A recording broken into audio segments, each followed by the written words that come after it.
Hello and welcome to Shredder's Zoo. Today we are taking a closer look at another one of North America's megafauna, the Castoroides, also known as the giant beaver. Castoroides lived in North America and Canada during the Pleistocene epoch. The oldest fossils are dated from around 1.4 million years ago, and these giant beavers may have still been around as recently as 11,000 years ago. The Castoroides grew to be as large as 2.2 meters long, not including the tail, and weigh as much as 125 kilograms. This makes them not only the largest beaver to have ever existed, but also the largest known rodent from North America. The only known rodents that were bigger lived in South America, like the Phobarimus, affectionately known as Ratzilla. Compare this to today's largest rodent, the capybara, a close relative of the guinea pig that grows to about 1.34 meters and weighs up to 66 kilograms. Castoroides fossils were first discovered in 1837 in a peat bog in Ohio. But how similar to modern beavers were these animals?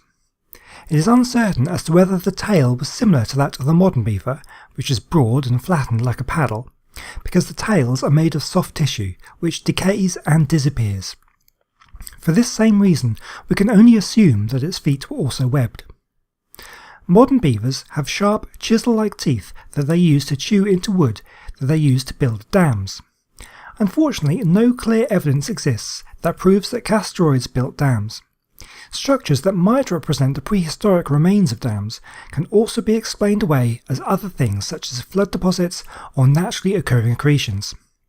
Available evidence actually supports the theory that Castoroides did not build dams, given that their incisors were not as well suited to cutting into wood as modern beavers have. However, remains of what could be lodges have been found, and since it is known that related species did build lodges, it seems likely that so too did the Castoroides. The extinction of most megafaunal species has been put down to many different factors, like extreme glaciations, climate change, volcanic eruptions, asteroid strikes, human hunting, and combinations of all of the above. However, the reasons for the extinction of Castoroides has remained a mystery. It seems as though populations of this giant beaver were in decline long before any of the other mass extinctions took place.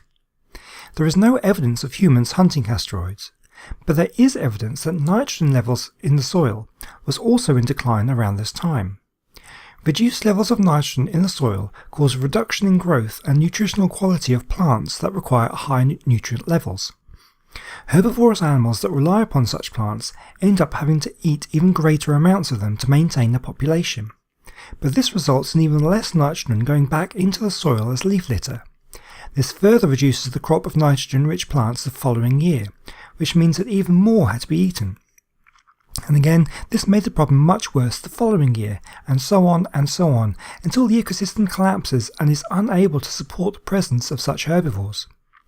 If Castoroides preferred eating plants that required high levels of nitrogen, then they would have, over successive seasons and generations, slowly deplete available plant food supplies.